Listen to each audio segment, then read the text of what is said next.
18 282 candidats à l'assaut du brevet d'études du premier cycle BEPC dans le département de Bengué, dans la région du Poro.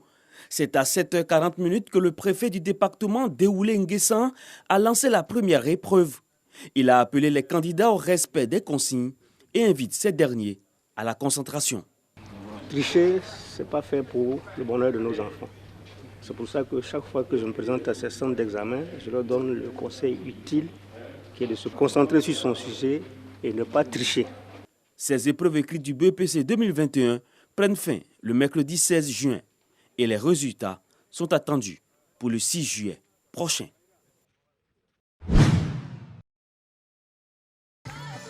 Magnifier l'excellence en milieu scolaire, encourager le personnel éducatif et montrer aux parents d'élèves et aux écoliers l'importance de l'éducation. Tels sont les objectifs visés par les responsables de l'école primaire des Assemblées de Dieu de Boaké-Broukro.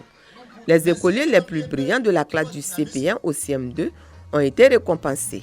Le directeur de la station régionale de la radiodiffusion télévision ivoirienne RT Ibrahima Doumbia, parrain de cette cérémonie, encourage les enseignants et apprenants à la culture de l'excellence. Je leur ai demandé de travailler et de bien travailler, de se concentrer sur le travail, que seul le travail paye. Si aujourd'hui il y a des personnalités, il y a des ministres, il y a des directeurs, c'est parce qu'ils ont été à l'école. Et donc je les exhorte à se concentrer sur ce qu'ils ont à faire parce qu'ils sont l'avenir de ce pays.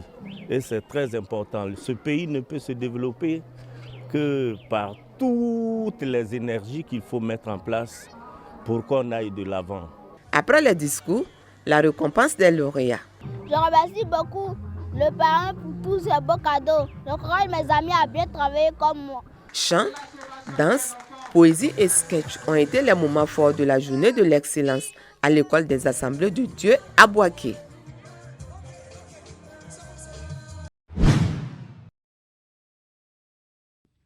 Un important lot de matériel d'hygiène corporelle et environnementale remis à 16 villages dans les départements de Boundiali et de Ferkessédougou. Des seaux de lavage des mains, des vases pour enfants et du savon. Ces villages sont célébrés pour leur effort dans la lutte contre la défécation à l'air libre, un phénomène responsable de plusieurs maladies liées à la mauvaise hygiène environnementale.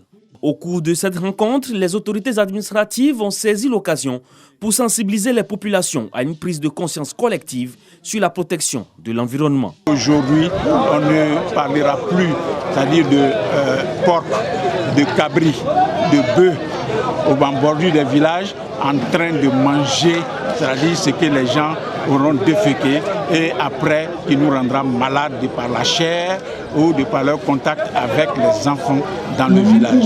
Donc aujourd'hui je suis très heureux, mais ce n'est pas une mission complètement terminée. Il est à nous de continuer de telle sorte que les villages environnants qui n'en ont pas bénéficié ou qui croyaient que c'était un jeu, qu'ils prennent conscience et qu'ils disent « Ah, on a maintenant compris » et qu'il faille continuer cette opération pour le bonheur de toutes nos populations. Les populations des villages célébrés partagent leur expérience. Le projet se poursuit et va bientôt s'étendre, à toutes les régions du pays.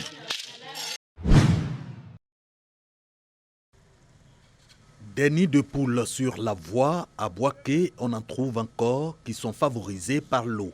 Cet ennemi du bitume qui stagne sur la route, les ouvrages de canalisation pour en assurer le drainage est embouché. Quand il pleut vraiment, ce n'est pas du tout facile parce que souvent l'eau nous fatigue. Quand il rentre avec le véhicule dedans, le véhicule est obligé de s'éteindre. Il peut avoir donc on attend d'abord si l'eau diminue là, on circule quoi. Quand les caniveaux sont bouchés, l'eau n'arrive plus à partir, l'eau s'infiltre au sein de la route et on assiste à des dégradations précoces de la voie parce que l'assainissement n'est pas assuré. Dégradation précoce des routes, développement des maladies telles le paludisme, insalubrité du cadre de vie, tous le fait de l'obstruction des ouvrages de drainage des eaux, un phénomène contre lequel s'élève l'AGEROUTE avec cette campagne de curage des caniveaux. Partenaires, les commandements des forces de défense et de sécurité, la mairie de Boaké. Cette activité tient vraiment à cœur au premier responsable de l'armée qui est le chef d'état-major général des armées. Et ça permet ici de renforcer le lien armée-nation. C'est la raison pour laquelle nous avons tenu à être là. pour montrer à la jeunesse, pour montrer à la population ivoirienne que nous sommes là pour les aider à avancer et pour leur mieux-être. C'est un acte citoyen. Et vraiment, nous demandons l'implication de toute la population, en sensibilisant, en disant à leurs enfants de ne plus jeter les ordures dans les caniveaux. Les caniveaux, c'est fait pour l'écoulement des eaux usées, ce n'est pas fait pour les poubelles. Pour ce mois de juin, cette opération de curage des caniveaux de Boaké porte sur un linéaire de 7 km. Elle marque le début d'une campagne prévue pour s'achever en fin d'année. Objectif, assainissement des ouvrages de canalisation et du cadre de vie, mais surtout préservation de la voirie urbaine. Une ambulance médicalisée neuve rutulante destinée au centre de santé de Pakwabo. Il y a 3 centres satellites qui vont aussi en bénéficier. Il y a le CSR de Djakourou Nord, il y a le CSR à Kangisankro et il y a le CSR de Kabo, en plus du CSU de Pakwabo. Au moins plus de 200 000 personnes vont en bénéficier. C'est un don du président de la République. Alassane Ouattara l'avait promise lors de sa visite d'État dans la région de la Marawi. L'ambulance qui est venue, ce n'est pas le jour où une femme s'en va accoucher que c'est difficile qu'on doit l'envoyer urgemment à Boaflé. La femme qui est dedans ne va pas chercher à savoir si elle est RHDP, PDCI, FPI, etc. Donc l'ambulance est un élément qui doit nous fédérer. Pakwabo a donné un bel exemple d'union et de solidarité par la mobilisation de ses filles, fils des cadres. Aujourd'hui, c'est une nouvelle marche. Tous ont fini par s'accorder sur l'essentiel. Faire confiance au chef de l'État et croire en sa politique. Nous sommes très attentifs à la politique sociale du gouvernement. Et c'est à nous les cadres de pouvoir exercer beaucoup de pédagogie, exercer un dialogue qui apporte la sérénité et apporte le développement. Si l'ambulance est là, que l'argent qu'on demande pour aller à Boaflé n'est pas disponible, c'est qu'on n'a rien fait. C'est à ces éléments-là que les mutuelles doivent réfléchir pour apporter des solutions en accord avec le sous-préfet et le comité de gestion de l'hôpital. C'est là que nous attendons les cadres.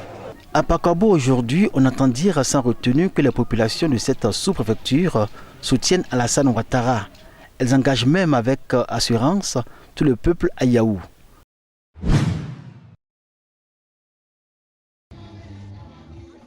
Dandougou, chef-lieu du canton Diamant, région du Béré. Avec une population estimée à plus de 2000 âmes, la localité manquait de chefs traditionnels à sa tête. Et cela depuis 4 ans, malgré sa connexion au réseau national électrique, son école primaire et son centre de santé. Des infrastructures de base qui lui donnent fière allure. La mise en règle vis-à-vis de la tradition a été faite avec la désignation de Tiéné Dan comme successeur qui donnera un coup d'accélérateur à l'essor du terroir. Pour entériner la désignation, autorités locales et représentants de la Chambre nationale, des rois et chefs traditionnels se sont rendus dans le village pour l'installation du nouveau chef. Ils appellent les cadres à faire l'unité autour de leur chef en vue d'un développement harmonieux du canton. La fonction du chef du canton, c'est réunir toute la population, pas des tri. Soyons unis. Travaillons la main dans la main. Le chef, très soucieux de la réussite et du développement de sa population, vraiment saurait peut-être saisir le bon, peut-être nous emboîter le pas et renforcer notre action que nous avons menée. En désignant le ministre d'État Moussa Dosso, parrain de cette cérémonie, c'est un honneur qui lui est fait, mais en même temps, c'est un immense défi. Défi pour être plus engagé aux côtés de nos braves populations, pour qui nous œuvrons chaque jour en vue de leur apporter le bien-être social et aussi consolider la cohésion sociale, fondement de toute société harmonieuse. Le nouveau chef du canton Diamant est un agent du secteur privé à la retraite. Âgé de 67 ans, il va régner sur 36 villages qui composent le canton Diamant.